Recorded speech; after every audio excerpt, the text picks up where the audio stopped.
Hey, everybody. He's Herb Brooks. She's Patty. I'm Mike Ruzioni. No, wait, that ain't it. He's Jim Craig. She's Jack O'Callahan. I'm Craig Patrick, the assistant coach. This ain't Miracle, but it is Vikings Report. Drew and Ted. Drewster, how are you?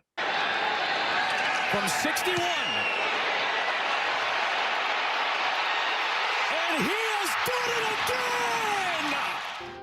again! This is your time. Their time is done. It's over.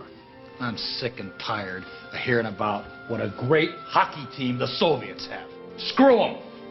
This is your time. We work for this feeling every single week. Everything you got from here on out, week in and week out, we work for this feeling again and again and again until they don't let us play any more games. Ted, that was the greatest game I've ever watched, be it Vikings or anything else, that hockey game, that Miracle on Miracle. I'm glad you chose Miracle tonight because it's one of my favorite movies.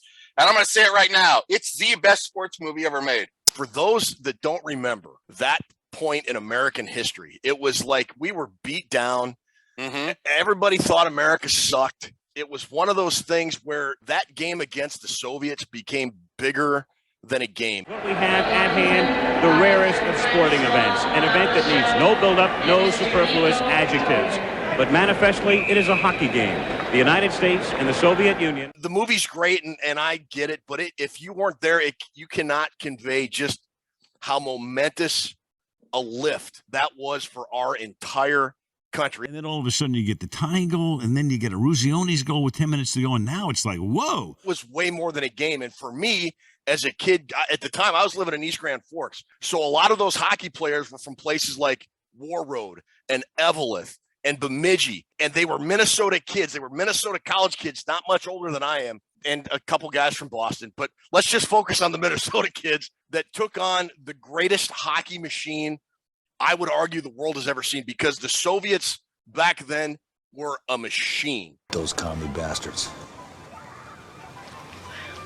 An absolute machine. Well, it was almost unfair. This game was played in 1980, and a lot of those Soviet Union guys were together since 1965. Yeah. It was like a kids against a bunch of seasoned veterans. You put that Soviet hockey team in the NHL, and they probably are Stanley Cup Finals contenders. They beat the NHL 6-0 leading up to that 1980 game. They beat the Americans in Madison Square Garden, 11-2 or something like that? 10-3. 10-3. But like a month before that, they took on the NHL All-Stars and beat them 6-0. Yeah, it was a tremendous moment, not in American sports history, but in American history.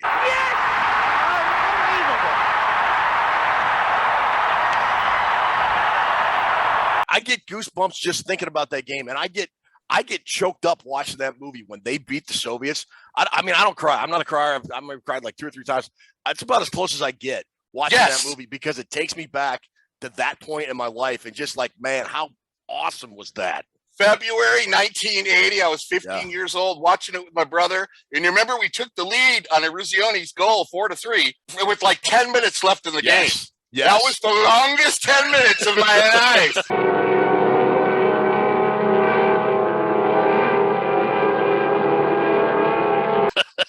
I had some bourbon. My brother gave me a cigarette. I was smoking. I tell you, Ted, great choice for the night, because the Vikings are kind of our miracle team this year. Zero breathing room. He tries to sneak it. The ball is loose. Impossible.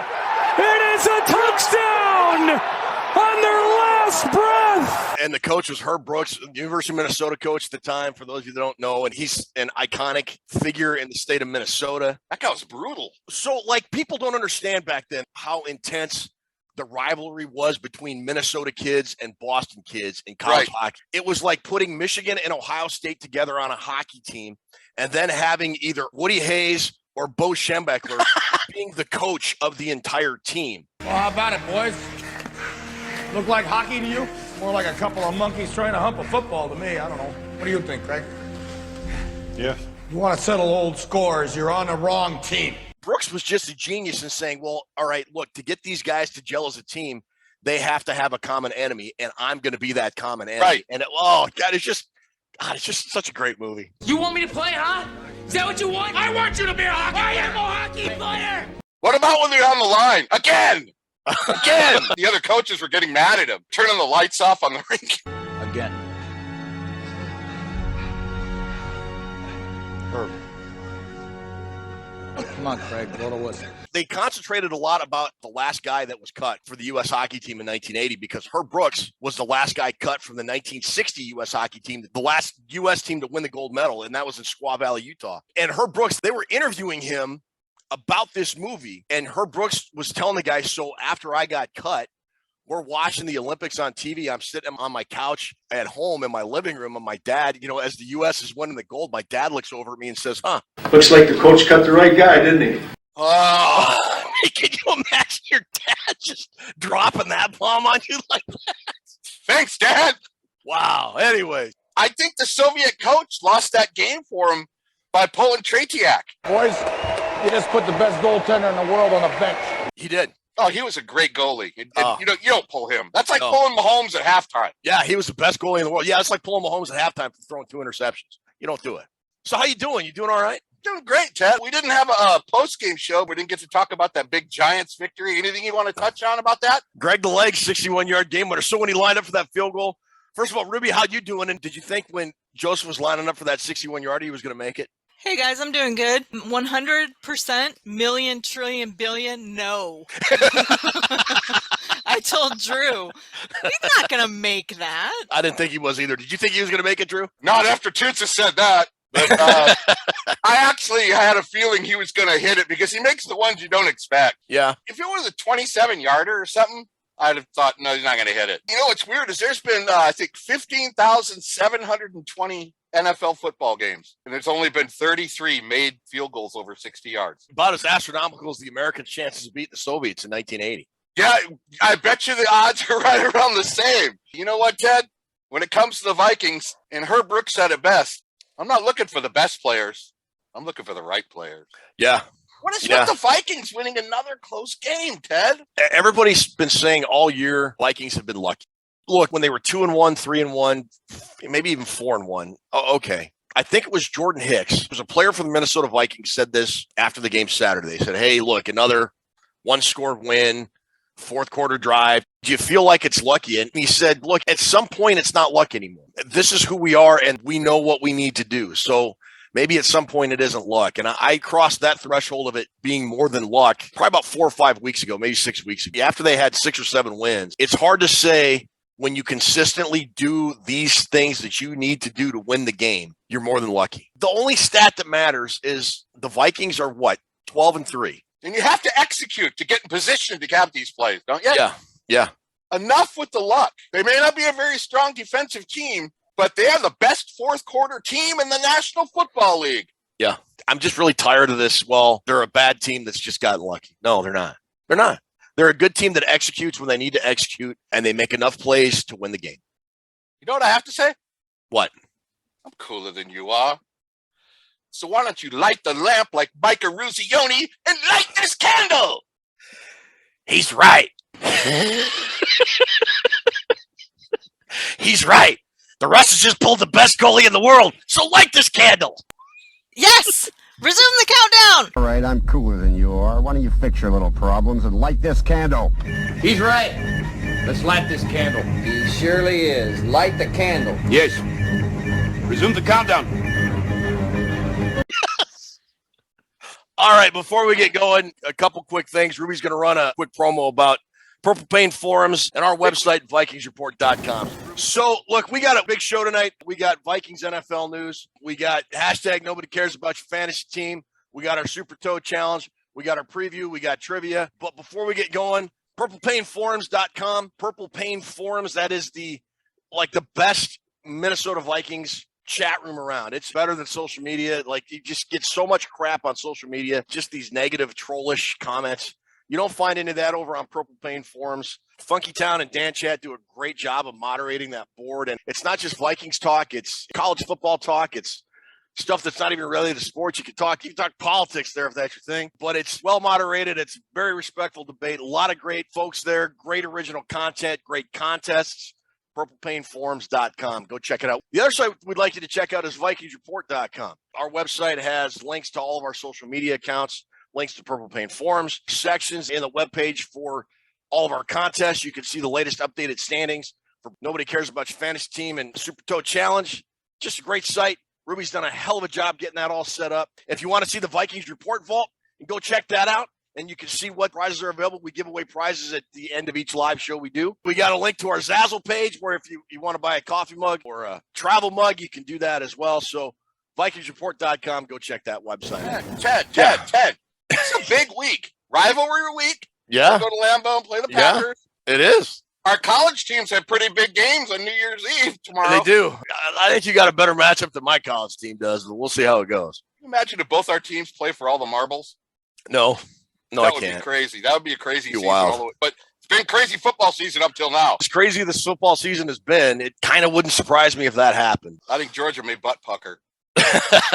I think they're going to prison rape Ohio State, but that's just me. Soviet Union routing Team USA 10-3. Shoots and scores. He shoots and scores. He scores right between. He shoots. I just do, man. It's a big week for football. It is. We got news. We got our contests. We got our big preview. And we've got Brewster's Millions and we got trivia. We're going to kick things off with news, though. And now for the news. Americans, this is Paul Harvey. Stand by for news. Garrett Bradbury's still hurt. Cam Dantzler's still hurt. James Lynch is now hurt. He's out for 2 weeks. Bradbury things starting to concern me, Ted. I would not be surprised if they rest Garrett Bradbury and wait until the wild card playoff weekend. I just don't expect to see him at all. Schlottman, his replacement, has been okay. Look, he hasn't been Garrett Bradbury. Ironically, we're wanting Garrett Bradbury back. That's how much he's improved this year. But I'm okay with them sitting him until the playoffs, if he's healthy. What about you?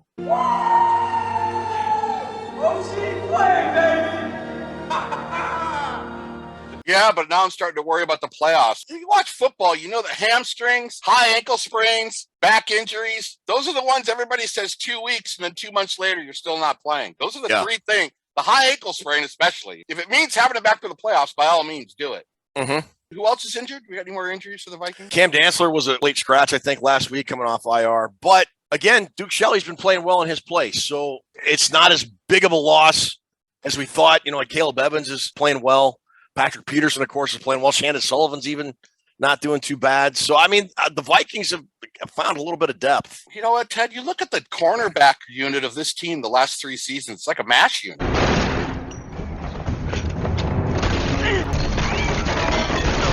It is. Yeah, it really has been. Yeah. The corner group cannot stay healthy for anything. No, I'm not going to worry about it too much right now. One thing I do want to talk about, though, we didn't have the post-game show, and it was a pretty historic day for the Vikings. You know, we talked about Greg Joseph hitting his franchise record, 61-yard game-winning field goal at the buzzer. Justin Jefferson set 2 team receiving records. He broke Chris Carter's single-season receiving record. He now has 123 receptions. And he broke Randy Moss's single-season receiving yards record. And he's got 1,600, whatever it is now. He's not too far from 2,000 yards. It's a realistic shot. 2 more games of over 100 yards, 120, 130 yards, and he's got it. And that's very doable for Justin Jefferson. I've been watching football 50-plus years. I've never seen a guy 2 or 3 seasons in that is that polished as Justin Jefferson. His IQ in the secondary, he knows where the DBs are going to be. He knows where the safety is going to be. He knows all the routes. He knows if somebody's leveraging him to the middle. He knows when to cut it outside. I'm so grateful that he's on our team. How many games do you think we won without him this year? Not 12. He's a special player. He's a special kid. Do you think he is legit MVP candidate, most valuable player in the NFL for 2022? He should be, but they always give it to the quarterbacks. So I really believe if anybody other than a quarterback has been in the running for it, it should be him this year. They don't give it to a guy in a losing team, and we're 12-3, so you can't use that excuse. But right. I don't think there's a more valuable player on any team that Justin Jefferson is to the Vikings. Do you? I have a question. Yeah. Did Calvin Johnson get MVP the year he did it? I don't think he did. Ted, ask somebody on our crack staff. Hey, crack staff. Look this up. Did Calvin Johnson win the MVP?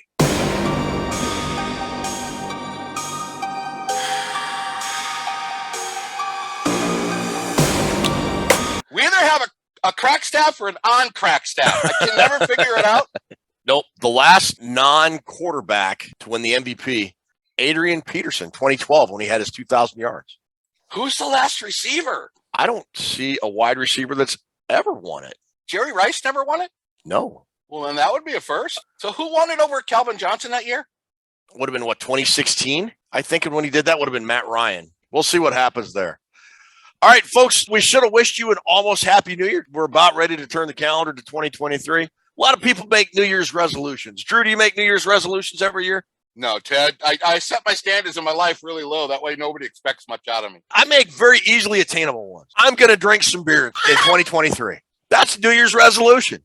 That's one that is easily accomplished. As we look to 2023 and the new year, we've come up with a couple New Year's resolutions for the Vikings. What are your New Year's resolutions for the Vikings? Please, God, get a defense. And that can go for both the playoff run and next year. We need to get a defense together because that's probably going to be our unwinding. O'Connell has got rid of the gloom, changed the culture, great head coach. Everybody's on the same track, but the defense we got to fix. These are my resolutions for them for the playoffs upcoming. I want them to be better in the third quarter, and I want the defense to get off the field before the opponent gets into the red zone. I'm kind of sick and tired of them giving up first downs all the way down the field and then say, okay, let's play defense. And they get off the field and they force a field goal. Sick and tired about hearing about how good the Soviets are. I'm sick and tired of it. It's our time. Oh, Ted, what a great movie. All right. So, yeah, that's my New Year's resolutions for the Vikings. All right. So that's our Vikings news for this week. Ruby, go ahead and hit Nobody Cares About Your Fantasy Team segment and our Super Toad Challenge. And we'll come back on the other side with our preview for the Packers game this week.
With you. This week, our NFC North champions hop on the Hiawatha line to Lambeau Field, Green Bay, Wisconsin, to take on Matt LaFleur, Aaron Rodgers, and the dastardly Green Bay Packers. Will the Minnesota Vikings eliminate Green Bay from the postseason, or will their teams live on? We'll find out.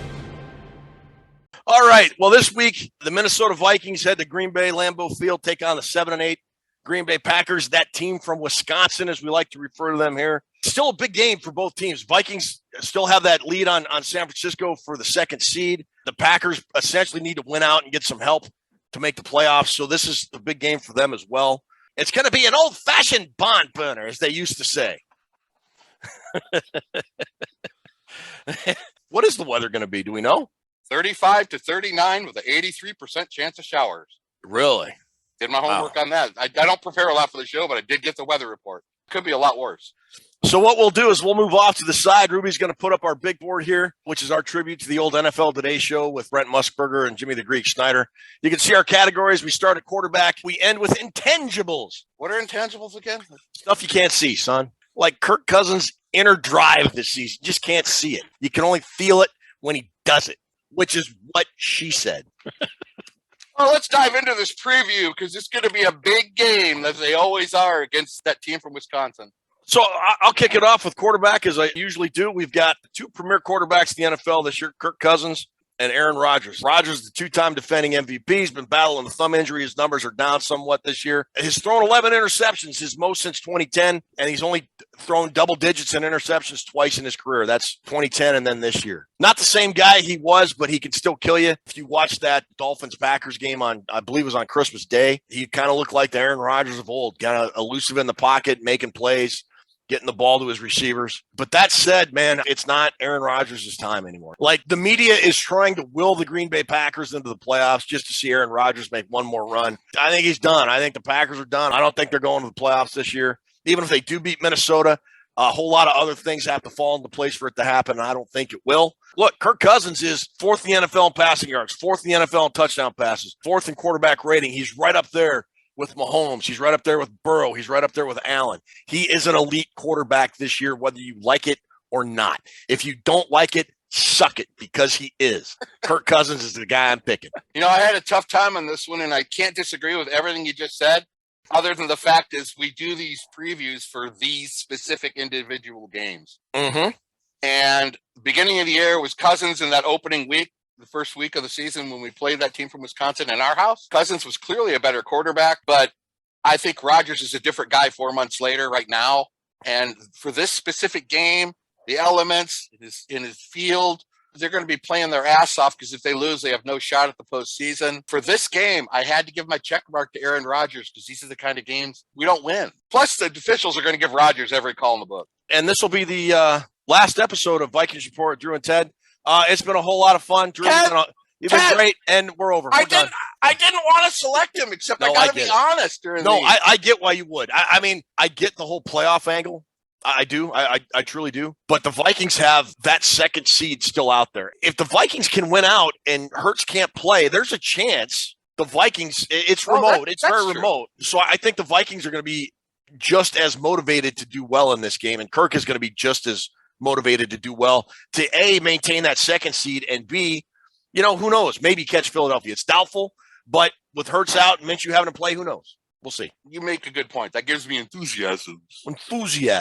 What do you got for the running game, amigo? Dillon and Jones are a really good 1-2 punch. They are. 658 rushing yards between them, Ted, and 8 rushing touchdowns. Aaron Jones, he's within 40 of getting to 1,000. I think the two different kind of styles works well for them. They got Jones on the perimeter, the speedy guy, the receiver, and then they got Dillon, who's pretty much a masher power guy up the middle. So they can bring him in different scenarios. I think they have more weapons using both of them than the Vikings do. I'm not sure what's going on with the Vikings run game anymore. I'm going to tell you this right now. If Schlottman plays, you got to quit running Cook in the middle there, Ted. Cook's biggest plays of the year, the long run against the Bills, the long run against the Dolphins, the screen against the Colts, were all perimeter, outside, in space plays. The Vikings aren't that strong up the middle blocking. Why do they keep doing that? I don't know. It's aggravating. I'm giving the check mark to the Packers running back. I am too. Aaron Jones is going to rush for 1,000 yards when it's all said and done. He's got like 962. AJ, not Corey Dillon. If he has two like really huge games, which against this run defense, one of them is possible. Like you said, two really good backs, and they're both good catching the ball out of the backfield as well. I mean, they don't lose a lot when Jones goes out and Dillon comes in. They're different style guys, but they don't lose a lot of talent.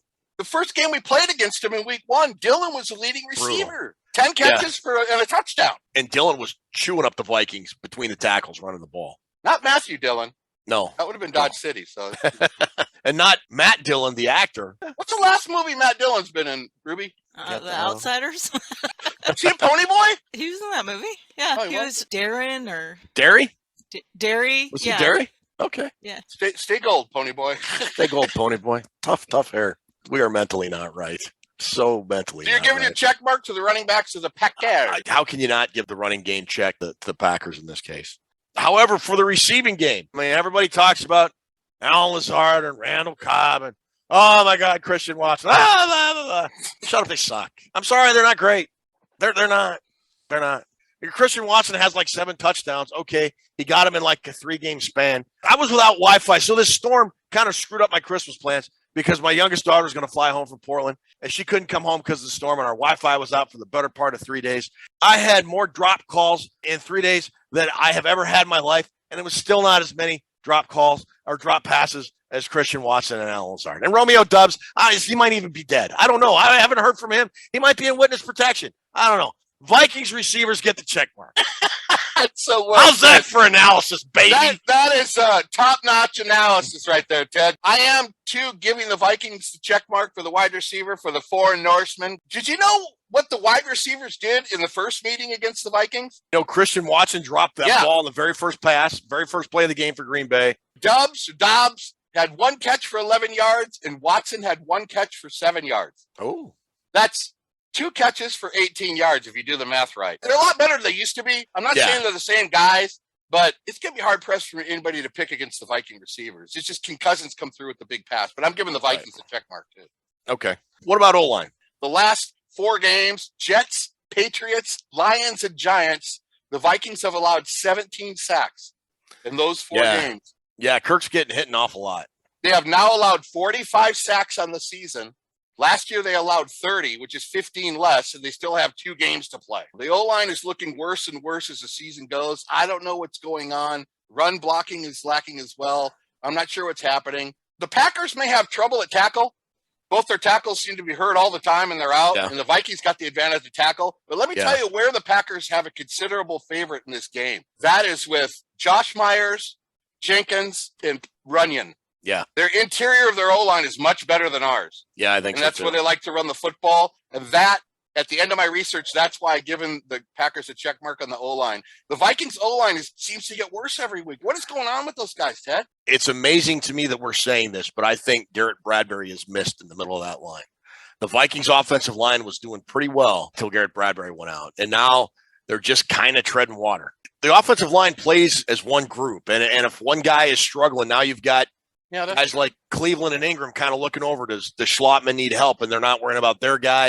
And that was kind of the issue the Vikings offensive line had in past years because Bradbury was the weak link or Oli Udoh was the weak link, or they both were. And guys were not able to do their assignments because they kind of felt they had to do both. I mean, look, Christian Darrisaw and Brian O'Neill have locked down the tackle position. Ezra Cleveland is becoming a pretty solid left guard.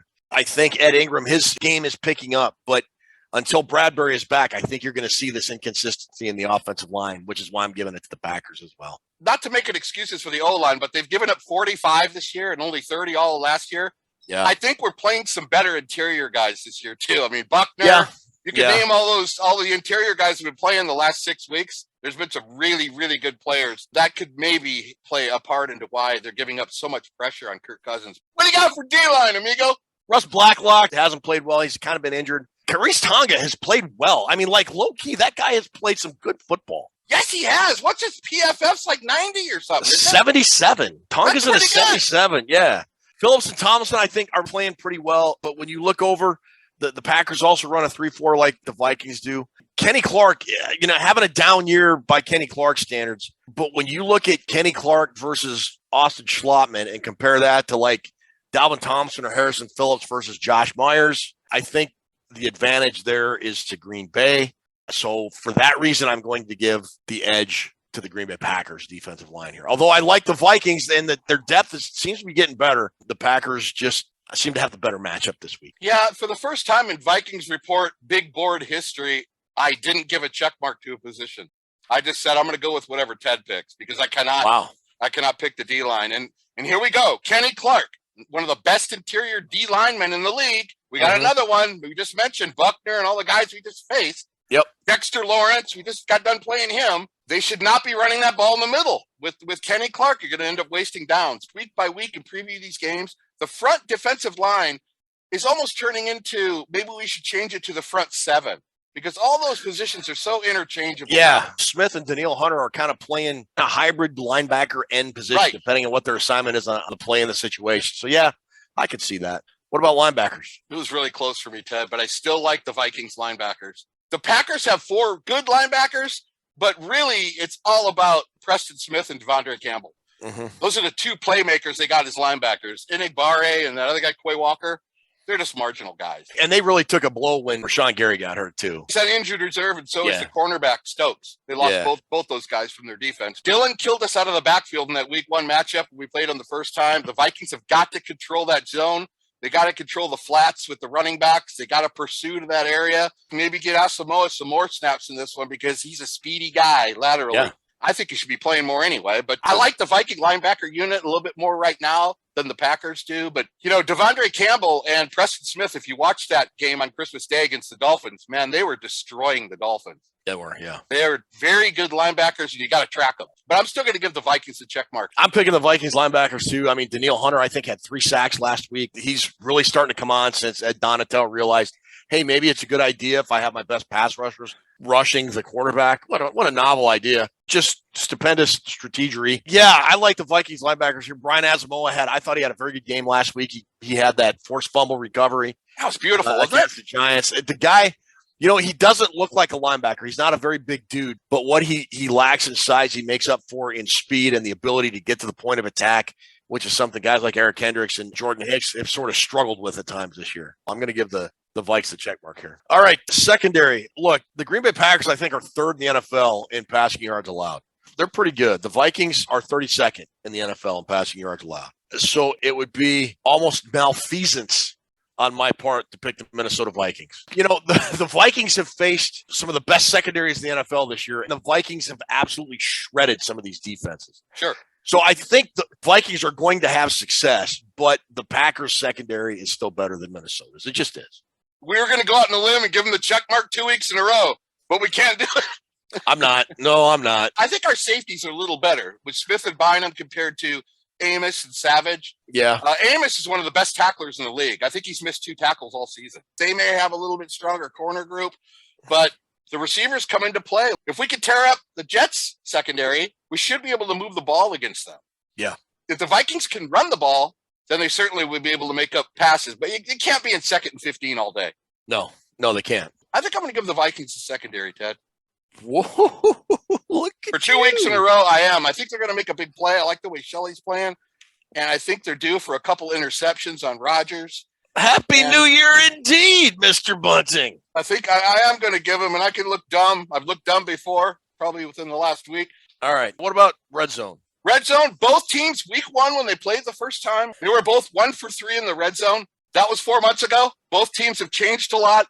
Since then, I'm giving the Vikings the red zone check mark simply because they have a higher ranking touchdown percentage offensively and defensively. Yeah. The Vikings are 7th in offense in the red zone and 15th in defense, and I think the Packers are 24th and 20th, respectively. They are.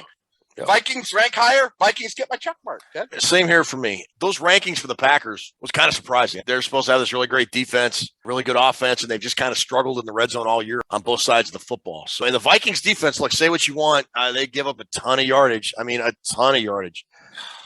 But the last 4 games, when the field shrinks and they get in that red zone area, the Vikings defense bows up, and they do a pretty good job of keeping teams out of the end zone. It's frustrating to watch teams march, 2 plays and they're across midfield already. That's just aggravating as hell. But if they can keep teams out of the end zone, they're going to give themselves a chance to win, and that's kind of what's been happening. I kind of see that unfolding again on Sunday, so I'm going to take the Vikings as well. Special teams. Mason Crosby is 73 years old and still kicking footballs in the National Football League. I think he's the same age as David Crosby. I mean, Mason Crosby has been around so long. He came to the Packers when they were still playing half their home games in Milwaukee, for crying out loud. Older than Bing Crosby. Whatever the problems the Vikings had the last couple weeks against the Colts, they had that block punt for a touchdown. They had just terrible special teams. I couldn't kick cover, couldn't punt cover, couldn't do anything. They fixed it last week. Ryan Wright got back to booming kicks. We talked about Greg Joseph nailing that 61-yarder. They had a blocked punt against the Giants. Big moment in the game. I like the Vikings special teams. I'm going to give them the check mark. The Vikings special team has easily been the most consistent unit on their team. Matt Daniels, big shout out for him. Punting and kicking in cold weather, it's different. It is. I'd give the Vikings special teams a check mark if they were indoors back home at US Bank. Okay. But I think that's going to play into it, the climate and the weather conditions. Mason Crosby, even though he's 73 years old, he's probably attempted more cold weather kicks than anybody in NFL history besides our very own Fred Cox. We're picking it just for this specific game. I'm giving the special teams to Green Bay this week. Yeah, that's fair. I can't argue with that. Coaching. Matt, cram it up your cram hole LaFleur. I hate that guy. Versus Kevin O'Connell. He's like the Russian coach with those huge eyebrows. I don't like him. He doesn't know what he's doing.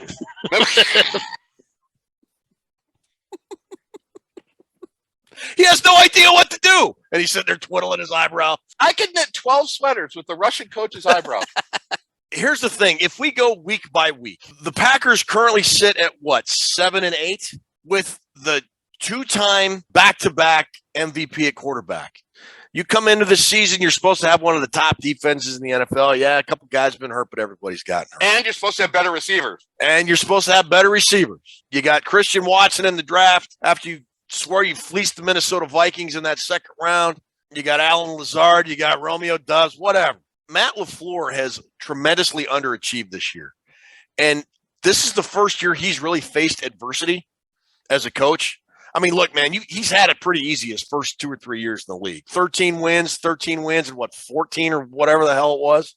Yeah. He's led a charmed life as a head coach, and now that he's faced some adversity, he hadn't done all that great. Kevin O'Connell, on the other hand, I think he's overachieved. I mean, I had this team pegged at maybe 9 or 10 wins coming into the season. They're at 12 right now with 2 to play. Outside shot at home field advantage in the playoffs. Really good chance to maintain the number 2 seed. Kevin O'Connell has said earlier in the season, we play at our best when our best is required, and he's gotten that out of the Vikings just about every single week. He's had his flubs, he's had his mistakes, and he's had his moments. But the good far outweighs the bad in his rookie season. I'm going to take Kevin O'Connell this week. I have a little bit of mixed emotion about this because when they met in week 1, Kevin O'Connell clearly outcoached LaFleur. He did. That was the Vikings' best game of the year, week 1. That was almost a dominant performance. Biggest margin of victory was that week 1. Yep. And here we are at week 17, and we haven't seen a double digits since. No, we have not. But you know what? I think he started prepping for that game about May for that Packers game. I think O'Connell was going to say, I may lose all of them, but I'm not losing that opener at home. You combine that with, we're talking coaching staffs, not just head coach. Oh, yeah. Ed Donatel is a liability, bro. He is. And I can't give the coaching nod to the Vikings with that guy calling plays on defense. Not in Lambeau, not January 1st when it's cold, and not with Green Bay chasing the last playoff spot. Donatel is not aggressive enough. And we're talking about the whole coaching staff. Yeah. I'm sorry. I got to give the check mark to Green Bay on this. That's fair. It's wrong, but it's fair. All right. Our last category, my favorite one, intangibles. That's right. What do you got for intangibles, brother? First thing, I wanted to give a shout out to everybody. Be ready now. Get your anger card ready because do not expect to get any calls this weekend on this game. Not one. The Packers are going to get every call. Rodgers is going to get every call. You're going to be mad at the outcome of how they officiate this game, but I want you to know right off the bat that team for Wisconsin is getting all the calls. The NFL officiating is the worst in all of sports. And this is going to fall right into, we got to keep Green Bay alive. They're going to get the call. And I'm not, you know me, Ted, we've known each other a lot of years. I'm not a big officials conspiracy guy, but games like this, you watch. That's my intangible. Playing in the cold weather is the climate's always an intangible when you're going to Lambeau Field. So between the climate and the officials giving Green Bay all the calls, and they're going to do that, they get the intangibles. I can't disagree with that. The Vikings are one of the least penalized teams in the NFL. It would not surprise me. And if Jerome Boger's crew is calling this game, I would expect no less than 10 penalties against the Minnesota Vikings. And they are going to be some of the most phantom bullshit calls you have ever seen in your life. That's how I feel, too. Although the Vikings have played well in cold weather. I mean, Buffalo, the weather conditions in Buffalo were very similar to what the Vikings are going to face on Sunday in Green Bay, and they played okay. This is going to be a tough game for both teams, and the one that is the most mentally tough of the two is going to win. Everybody's hurt. Everybody's sore. There's still a lot to play for both teams, and I think the one team that is the most mentally prepared to endure what they have to endure to get the win is going to be the one that gets the win in Lambeau Field on Sunday. Well, how are you seeing it? Summarize this game for me, Ted. Dalvin Cook is, I think, the key matchup. Dalvin Cook against the Packers front seven. If the Vikings can get something going with Dalvin Cook early, it's going to open up the entire offense. Look, I love Kirk, and I love the guys he's throwing to. TJ Hawkinson's an all-pro. Justin Jefferson is having a hell of a career, not just this year, but they're going to have to keep Green Bay off balance. I think no matter what, if you take away the Vikings running game, with the way the Vikings offensive line has played the last month without Garrett Bradbury, they're just going to start teeing off on Kirk, and it's going to be hard for him to have time to throw. If he can get time, I think he'll do well. I think Green Bay is probably going to plan to eliminate Dalvin, tee off on Kirk, and if the Packers can get a lead, I can see this being a long day. Get a little Right Reverend Jones here. Yeah, I'll go with you on that. Yeah. I'm not feeling it. With all the intangibles that we talked about, I think this is a game that the Packers are going to pull out. Ew. Yeah, I know. Ted, will be. The last 8 games we played in Lambeau Field, we haven't done that bad. We're 3-3-2. It's always an adventure at Lambeau. We've watched 100 games between ourselves at this stadium. Overall, the Vikings are in third down way too much. Yeah. Way too much. Can they get a first down on either first down or second down, please? That'd be nice. Too many times they're in 2nd and 12. The 3 concerning areas, I have the Vikings secondary, the Vikings tackling, which I don't know what's going on with the tackling, Ted, and the Vikings O-line. Those are my 3 concerns. I don't feel good about this game. I think the team from Wisconsin is going to come out on top, and we're probably going to be angry in our post game, not only at the officiating, but at some of the mistakes the Vikings made. But I don't feel good about this game either. I think they're going to get us by maybe a touchdown.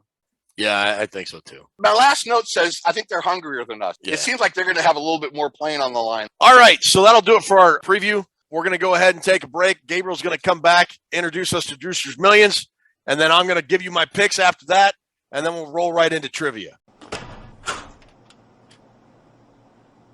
Did you get the skates? Yeah, U plus crazy lights, just like you said. Excellent. Soon the championship will be ours.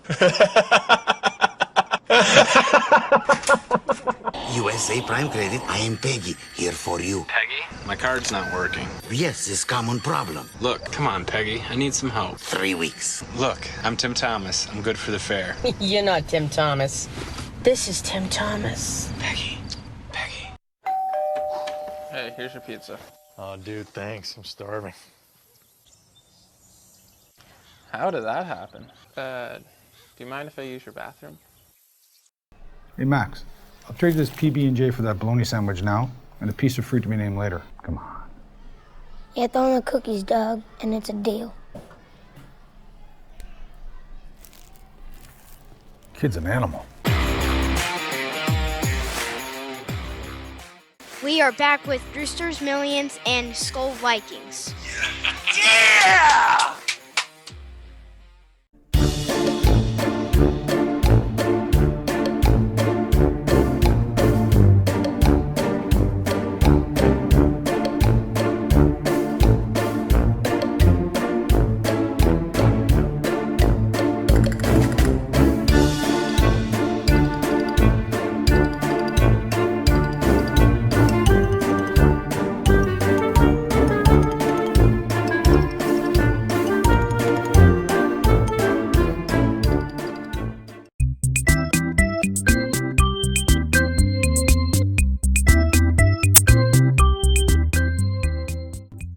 Welcome to Toons' Trivia. How you guys doing? Good, Toons. How are you? Good. This week we have NFL Miracles, Sharon's Doppelgangers, and of course, our weekly picture puzzles. Oh. All right. So of course I'm USA and you guys are Russia. Soviet Russia face smiles you. That was terrible. I'm so bad. Let's do it. NFL Miracles, Ted. Yeah, so this isn't like miracles that you would think of, like the catch. This is, wow, it is a miracle you were drafted by an NFL team because you wound up sucking. So, for 100, I was drafted by Carolina in 96 in round 1, and I came from Michigan. Tim Biakapatuka. I was going to say, was that Tim Biakapatuka? Yes, it was. Good. That guy ruined my fantasy team for like 3 years. He also ruined Ohio State when they were 11-0. Shut up. All right, speaking of Ohio State. Oh, yeah. Oh, here we go. I was drafted by Baltimore in 82 in round 1. Oh, Art Schlichter. Art Schlichter. Yes. Never bet on Art Schlichter. I said, $10, you won't hear from Art Schlichter again. All right, these other two are just random, not Ohio State or Michigan. All right, drafted in Cleveland, 07, round 1, from Notre Dame. Brady Quinn? Would that be Brady Quinn? That would be Brady Quinn, yes. Ed! Miracle you were drafted. Actually, God, how many of the Cleveland quarterbacks? All of them. They've had like 40 in the last 6 years. All right, for 400, Cleveland, 2000, round 1, Penn State. Courtney Brown. Yes. Good sweep, you guys. Who was the guy? He was also with Penn State on that same defense. Played for Washington. LeVar Arrington, right? LeVar Arrington, yeah. That was a great defense. All right, so Sharon's doppelgangers. You're going to see a picture of Sharon and a doppelganger, and you just have to name who the doppelganger is. Okay. For 100. Name the doppelganger. Nicolas Cage. That is Nicolas.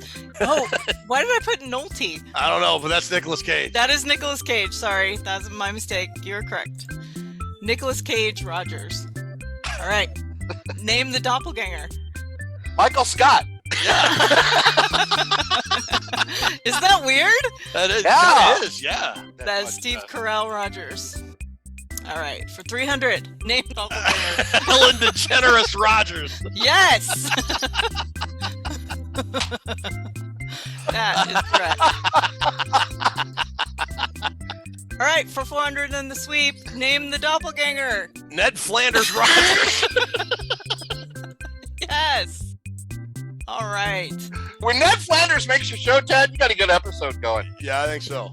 Okay, I am not doing good. These are your average weekly picture puzzles. These are all current Green Bay players. For 100, name the player. Are these Viking guys or Packer guys? They're all Packers. Corn. Something corn, Ted. Misery corn. Or Running. ear. Something ear. Track? Runner? Run. Corn ear? I don't know. Depressed? Corn? I don't know. Who was it? Randall Cobb. Dull. Randall. Okay. Excellent. Well done, Oh. USA. USA got that one. All right, for 200, name the player. Mercedes Lewis. Yes. 85 years old and still playing tight end. I'm not even counting points anymore. You guys are killing me. All right, for 300, name the player. Oh, man. D? That's D. Something. Tent cow? Camping cow? Okay, the guy in the middle is now on the Bills. Oh, that's Von Miller. So D. Miller, Devon Campbell. That's Luther Campbell, isn't it? Devondre Campbell. Yeah. Yes. Yeah, Devondre Campbell. Devondre Campbell. Oh, okay. That is Dr. Dre over there on the right. All right, last picture puzzle for 400. Name the player. Kent. Kenny Clark. Yes. Thank you guys for playing. We'll see you next week. Hey, Tootses. Yeah? And for the last week, can we just have 12 picture puzzles? Oh, God. For the grand finale show for the season ender? Yes, I will do all picture puzzles. Oh, God. Oh, that was tremendous. Oh, that was so good. Ruby, thanks so much. That should about do it for episode 85.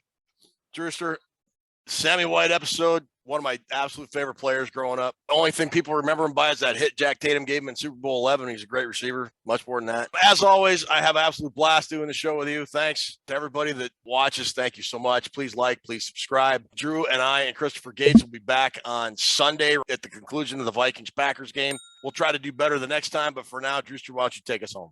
Episode 85. We're going to put a big bow on it. Ted, good to be back here with you again. Glad you had a good holiday season. Good luck to your team tomorrow, as well as good luck to mine. We have a busy football weekend, but we want to say be sure to like and subscribe to our show. It means a lot to us. You guys are really carrying the show. We've just added some more stuff to the prize vault. Tootses, the production is USA Hockey 1980, where you are our miracle on Gold ice. medal. Gold medal. All the way. Gold medal production by Tootses. Ted, you're the best host in the business. I hope nobody offers you money so you leave the show. I would hate to see that. I think that's all we got for this week. I'll see you Sunday, probably about 5 o'clock or something, hippie time. Enjoy your Vikings football. We'll see you after the game. Say good night, Ted. Good night, Ted. Go Bucks.